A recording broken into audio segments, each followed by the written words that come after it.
Do you know what it feels like to fall off your bike, scrape your knee, fall off your skateboard, break your arm? Do you know what it feels like to go in some of the most dangerous playgrounds on the planet and have the best time of your life? Do you know what it's like to be 7 years old, 8 years old, roaming your neighborhood with your crew to go get Slurpees and do whatever you want to do with little to no adult supervision? Do you know what it's like to come home when the streetlights turned on? Do you know what it's like to cook for yourself, to fix your own bike, to figure out your own figure out answers to your own problems? If you do, then you might be Gen X. And what I want to talk about today is why I think Gen X is the most underrated generation. So you let me know, but let's get going. First, I want to start off, I want to set up a preface here. Gen X essentially raised themselves. Now, this isn't a shot against parents or anything like that, but I just wanted to talk a little bit about why Gen X was a little bit more independent than maybe generations to follow. A couple of things. In Gen X, most people, like myself included, now I'm a mix of Gen X and millennial, but most people in Gen X, we had bigger families. So I have 2 brothers and a sister. Most of my friends had brothers and sisters.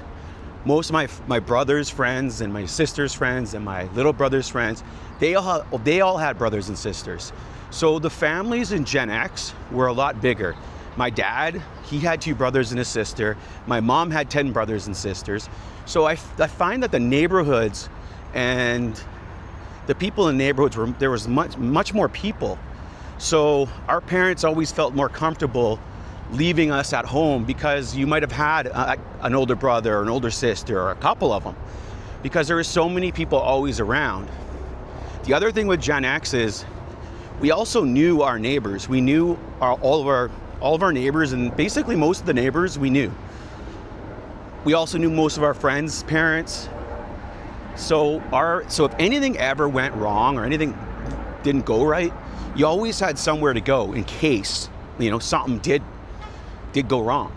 But I do think part of the reason why Gen X was so independent and why the parents were so willing to leave them by themselves was because there were so many more kids around. There were so many more brothers and sisters around. So I do think that part of the reason for the independence was just the culture back then. There was just a lot more freedom because people felt more comfortable because there were so many more kids around. There were so many more families around in the neighborhood.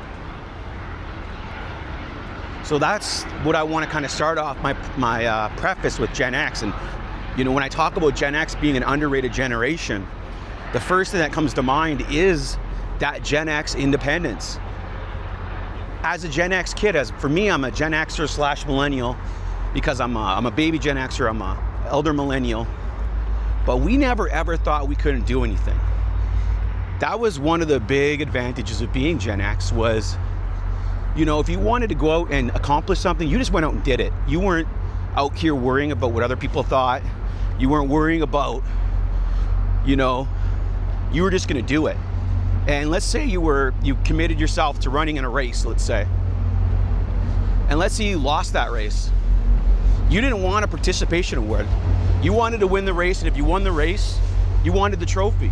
But you sure as hell didn't want to get recognized for not winning, for not doing something to your best of your ability. There was no participation awards in Gen X. There was no elbow pads. There were no helmets. There was no safety net. There was very little guidance. If you think about it, when I think back on Gen X and I think about just the playgrounds that we used to play on. Now, if you look at the playgrounds, now there's no way parents nowadays would ever let their kids play on the playgrounds that we played on, completely covered in concrete, right?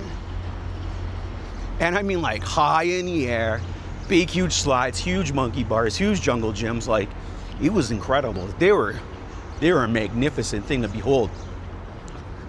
So when you think about just even the playgrounds, it was a thing to behold. Let's just say that.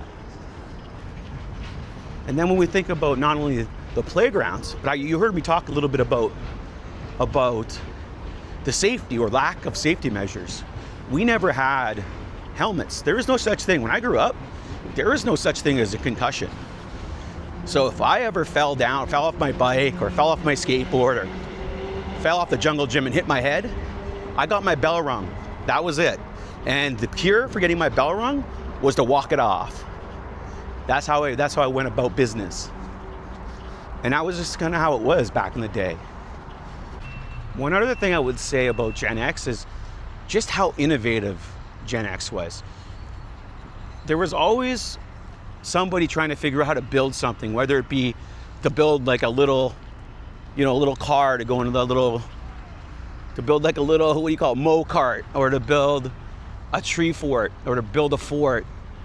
You're always looking to build something, you know? That was the beauty of it, is our imaginations were only matched by our willingness to do the work, our willingness to see, can we build a tree fort? Can we build a boxcar racer? Can we build our own skateboard? It was never like, we can't do it. It was just a matter of finding the materials and trying it out, trying to get it built, you know? We believed in test and learns, you know? A lot of it was test and fails, you know? Try and fails. But man, we also learned that there is nothing funner than building something, trying it out, and if it works, great. And if it doesn't work, it's a great story. And that was the other thing. Gen X was about creating stories. It was about creating legends, because a lot of Gen X's childhoods were not documented in any way. There's not a lot of photographs. Not like today where everything's photographed, where your whole life's on video or on tape. So there's no real record of all the badass things that Gen X got up to. But there's the memories. There are the myths and the legends. The stories that are told may sound crazy and may be a little embellished, but the legend I find far more interesting than just looking at a couple of photos or a couple of comments or looking at a video. Hearing and listening to a great Gen X story be told, like even when I read some of the comments in my videos, there's so many crazy stories that Gen Xers got that I just die from laughing in the comment section. And if you have any crazy stories, drop them in the comment section. But you just think about, that's what I love about Gen X, is just that willingness and that ability to just go for it. And when you go for it, even if you lose, you don't care. And even if you go for it and you say you run a race and you lose, you don't want a participation award. You want to earn the trophy. You know what I mean? So, because we didn't care. That wasn't what it was about. So that's just one of the other things too, is when it came to dealing with people, Gen X never took feelings a lot into consideration. It was a lot of just, say what you had on your mind, be as honest as you're gonna be, and sometimes be ready to fight if you have to. But I mean, Gen X is the first generation to really truly keep it real in an honest and authentic way. If you got the truth. When somebody wanted to say something to you, they said it. They said it with meaning and passion. And sure as hell weren't scared to say it. And say it again. And weren't afraid to back it up if they had to. That was the other thing too. You had to be willing to back up anything. You know what I mean? If you wanted to make fun of somebody, say some jokes, you were rolling the dice, because there was a very good chance back in the day, if you wanted to be smart, want to be a smart ass, which is fine. If you want to be funny, go ahead and do it. But you definitely were rolling the dice on whether or not, you're going to get into a fight. So you just had to always be ready for anything, especially if you're a mouthy little prick like me.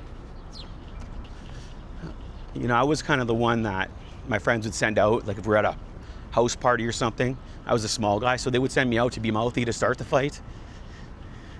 So I was like always the guy that started the fight. But, you know, and I used to think like, but then you'd always be the first guy to get punched. So it was never an ideal scenario to be in, to be honest. But, you know, it's one of those things. I'm trying to think here. Like, what was the typical day of a Gen Xer? Wake up. So here's my typical day as a kid in late 80s, early 90s. Wake up. You know, your dad is already gone to work, or your parents are already gone to work. You know, cook yourself breakfast, or you usually eat cereal or whatever was available. Maybe have some toast with Cheese Whiz on it. You know, make sure your kids, your brothers and sisters got up. Sometimes you'd help them with stuff. In my case, I would make cream of wheat porridge. Go to school, right? And then my school was like a 5-minute walk. Lunchtime, come home. And then again, figure out what you're gonna eat for lunch. Watch the Flintstones. That was another thing too. If you're a real true Gen Xer, you gotta know the Flintstones. Flintstones was the greatest cartoon in the history of man. Freddie Flintstone, Barney Rubble, old Twinkle Toes himself, the Great Gazoo, the hijinks they got up to, Yada, the Kissing Bandit. I mean, they were offside in many ways. Old Freddie Flintstone, the hand-picked husband, Freddie Flintstone. It was anyways, every day, noon, when I grew up, for like probably 15 of my years going to school, 15, let's call it 10, at lunchtime, the Flintstones were on, and we would watch the Flintstones every single day. I know every episode of the Flintstones. If it's ever on TV, ever, now, you're damn right I'm watching it. But anyways, cook food, then you'd go back to school, and then you'd hang out, you might play some football, you might do some sort of recreational activity with your friends, go into school, get out of school, and then go with your friends. Either go to your buddy's house and play some video games, or just go riding around your bikes, or maybe play some after school football or sports. You know, do something. And then go home for supper, eat supper, you know, around 5:30. And then you go out at 6, let's say, knock on a friend's door or whatever. And you just get on your bike, roam around the neighborhood until the streetlights came on, and then you'd go home, and you would do it all again the next day. That was what you did. Maybe you'd go home and maybe there's something you'd like to watch on TV. But when you think about Gen X too, you had a plan. If you wanted to watch TV, like an actual TV series, you had to like plan to watch it. You had to read the TV guide, find out, okay, when is Married with Children on, right? And watch it. There was no PVR, you know, none of that, right? So you had to really pick the time. You had to make sure you knew when your shows were on and that you were gonna watch it, because if you missed an episode, that was it. Like, there was very little chance that you're gonna be able to see that episode for a long time. So if there's anything you like to watch, you always had to make sure that you planned your plan to watch it. It was a date you would set. So that was another thing, is everything wasn't instant gratification, so that when you couldn't binge watch anything. So you really had to take your time to, if you like something, you would watch it, you know what I mean? Like, I would never miss, like, SCTV was something I really loved. I loved Glow, Gorgeous Ladies of Wrestling, that was on like at 12 o'clock at night. Like, certain things, like, I would make sure I would never watch. But also, the great thing was like watching like late night, the horror movies late night. You never knew it was gonna come on. So you would always get these classic horror movies, or, you know, one of my favorite classic horror movies from the 80s is Fright Night.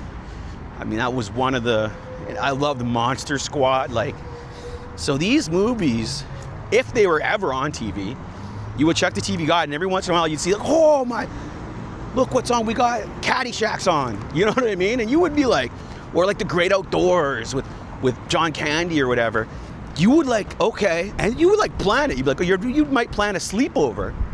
Remember when kids used to have sleepovers?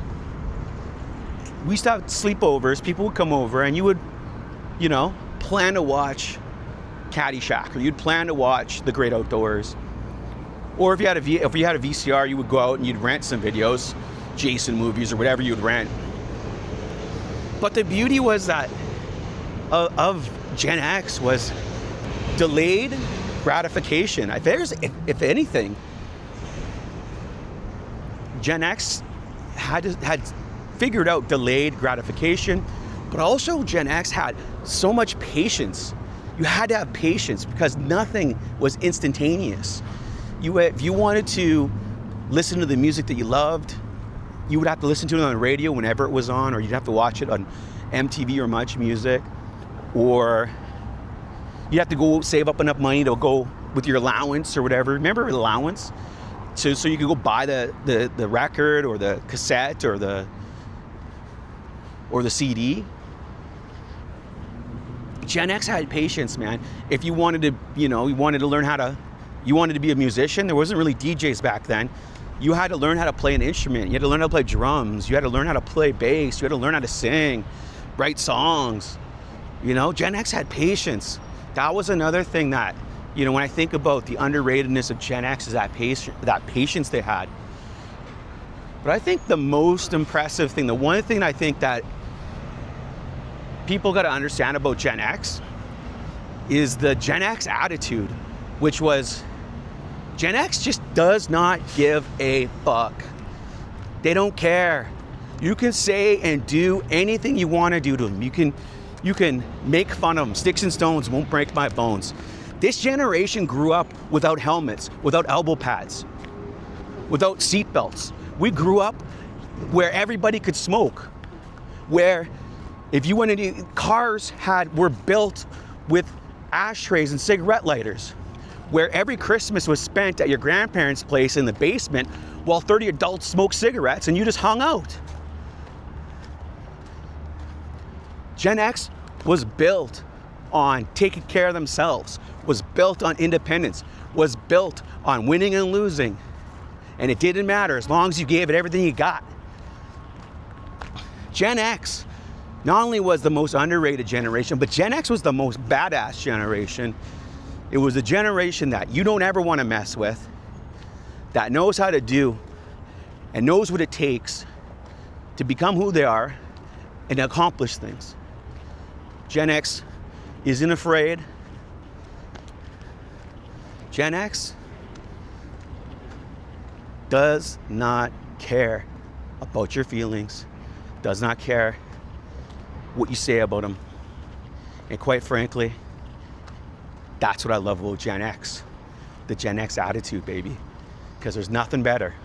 And the last thing you want to go up against is a Gen Xer, because they're crafty, they're gritty, they're funny, hardworking, independent, geniuses, man. Anyways, so let me know, do you have any Gen X stories? Drop them in the comments below.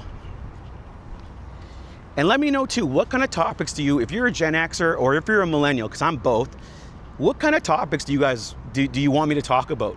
I would love for you to give me some ideas on topics that you would like me to discuss.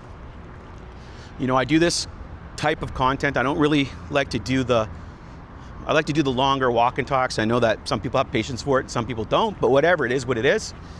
But let me know in the comments, is there some sort of specific topic you would like me to speak about? Because I would love to know. As I'm building this channel and I'm building the audience and I'm commenting, I'm reading through the comments, I would love to know what kind of content would you like to see. All right, I'm Matt Ross. I'm the Known Wolf. I'll talk to you later.